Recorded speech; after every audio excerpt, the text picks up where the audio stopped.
सुबह के 7 बजे बज रहे थे। स्कूल में प्रार्थना सभा हो रही थी। अजय अपनी लाइन के आगे वाली लाइन में किसी को ढूंढ रहा था, लेकिन उसे नजर नहीं आ रहा था। मन कुछ उद्वेलित था। सामने गुरुजी खड़े थे तो नजरें इधर उधर भी नहीं घुमा सकते थे, क्योंकि यदि उनकी नजर मुझ पर पड़ गई तो कौन सा गाल लाल और कान खींच जाए मालूम नहीं। इसलिए अजय ने आंखें बंद कर प्रार्थना वो शक्ति दो दयान्वित कर्तव्य मार्ग पर डट जाए कुलयबद्ध होकर सामूहिक गाने लगा। मुंह से सिर्फ शब्द प्रफुटित हो रहे थे, दिल और दिमाग में तो तस्वीर सफेद रिबन से बंधी 2 चुटिया बालों वाली, सफेद दुपट्टा सलीके से गले में डालने वाली की आ रही थी, मगर वह प्रार्थना सभा में नजर नहीं आ रही थी। बस मन को समझाया जा रहा था कि शायद आज आगे की पंक्ति में होगी या फिर उसे आने में देर हो गई होगी। मानसी भी यही सब सोच रही थी कि आज अजय स्कूल आया होगा या नहीं। अजय 8वीं पास करके इंटर कॉलेज में 9वीं में प्रवेश लिया था। जब क्लास टीचर ने अगले दिन सुबह अजय से सारी क्लास के सामने परिचय पूछा तो मानसी ने उसे पीछे मुड़कर देखा। मानसी उसकी अगली वाली सीट यानी स्टूल में बैठी हुई थी। अजय सीधा सरल स्वभाव का लड़का लग रहा था। मानसी भी वैसी ही थी, उसे भी सीधे लड़के ही अच्छे लगते थे। खैर उन दोनों में कभी बात नहीं हुई, बस दोनों एक दूसरे को निहारते और फिर नजरें नीचे कर लेते। हाई स्कूल तक इश्क और मोहब्बत या आकर्षण का ज्ञान नहीं होता है, उस समय बालकपन रहता है। तब ना किसी के प्रति बुरा ख्याल आते हैं और नहीं कोई धारणा, क्योंकि तब दिल साफ होता है। लेकिन जैसे ही 11वीं में दोनों ने प्रवेश लिया, इधर किशोरावस्था ने उनको अपने आगोश में लेना शुरू कर दिया। अब कपोल कल्पनाओं का संसार बनना शुरू हो गया।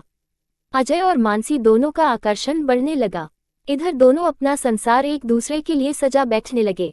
अजय ने कभी मानसी को अपनी दिल की बात नहीं कही और न ही मानसी ने कभी अपने दिल के जज्बात अजय को बताए। बस अनकही मोहब्बत दोनों के मन में हिलोरे मार रही थी। अजय बस उसको एक नज़र भर देख लेता तो उसकी बेचैनी दूर हो जाती, और मानसी कभी चुन्नी जानबूझकर पीछे अजय के डेस्क में डाल देती तो कभी स्टूल को पीछे करती ताकि उसे अजय की एक झलक मिल जाए।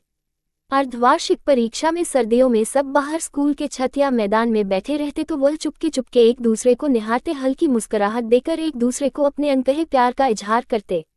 उस दौर में मोहब्बत दिल से होती थी। लड़की के काफी पीछे दूर तक जाना, उसको छोड़कर आना, उसके आसपास खड़े भी रहना तो गज की दूरी तुझे ना छूना है मजबूरी का फॉर्मूला चलता था। उस समय स्कूल में हर किसी की ऐसी ही मोहब्बत होती थी, बस एक दूसरे को निहारना, मुस्कुराना, एक दूसरे को देखे बगैर बेचैनी होना, आवाज सुनने के लिए कान लगाए रखना, उसकी कक्षा में तारीफ सुनना आदि, ये सब दिल को अच्छा लगता था। अक्सर क्लास में सारे दोस्त एक दूसरे को कहते देख भाभी आ गई, लेकिन बात इतनी तक ही सीमित रहती। कोई मानसी की आलोचना करता तो अजय को बर्दाश्त नहीं होता, मन ही मन कुढ़ता, क्योंकि वह अपने दिल के प्यार के तार को सबके सामने नहीं झंझनाना नहीं चाहता था। यही मानसी का भी हाल था। यदि कोई अजय की तारीफ कर दे या उसकी खूबसूरती और व्यवहार के बारे में कह देते तो खुशी और जलन के दोनों भाव में आते, लेकिन दोनों भावों को दबाकर रखती। नया साल आया तो दोनों ने एक दूसरे को ग्रीटिंग कार्ड देने की सोची, लेकिन दे कैसे? अभी तक तो बस निगाहों ने शर्माते हुए नैनों से बात की है। आमने सामने मिलने पर तो बस नजरें झुकाकर चली जाती थी मानसी। यदि किसी के पास दे भी तो विश्वास कैसे किया जाए, ये बात मन को और डरपोक बना रही थी। इस बार अजय ने सोचा कि नए साल का ग्रीटिंग में कुछ शायरी लिखकर इजहार करूं। 4 पेज का प्रेम पत्र भी लिख दिया। देने की पूरी योजना भी बना दी कि इस बार कॉपी या किताब के अंदर छुपा कर दूंगा।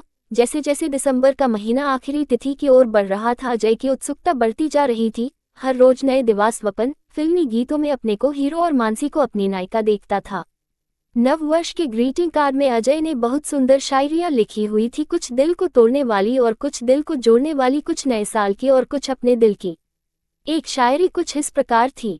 उगता हुआ सूरज रोशनी दे आपको, खिलता हुआ फूल खुशबू दे आपको, हम तो दिले इजहार नहीं कर पाए, नव वर्ष में खूब सारा प्यार मिले आपको। इधर मानसी को इसकी भनक तक नहीं थी। घर में पानी भरते हुए, कभी किताब पढ़ते हुए, कभी रोटी बनाते हुए उसे बस अजय का ही ख्याल आता था।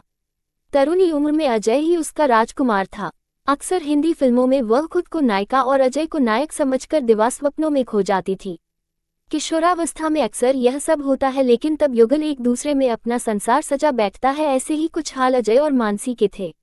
लेकिन वक्त भी शायद अजय और मानसी की प्रेम की परीक्षा ले रहा था। उसी समय राजकीय विद्यालयों की शीतकालीन अवकाश की घोषणा हो गई। अजय का प्रेम पत्र हिंदी की किताब के अंदर ही रह गया और उसके अरमानों पर पानी फिर गया। अब तो उसे देने के लिए कोई और रास्ता नहीं बचा था।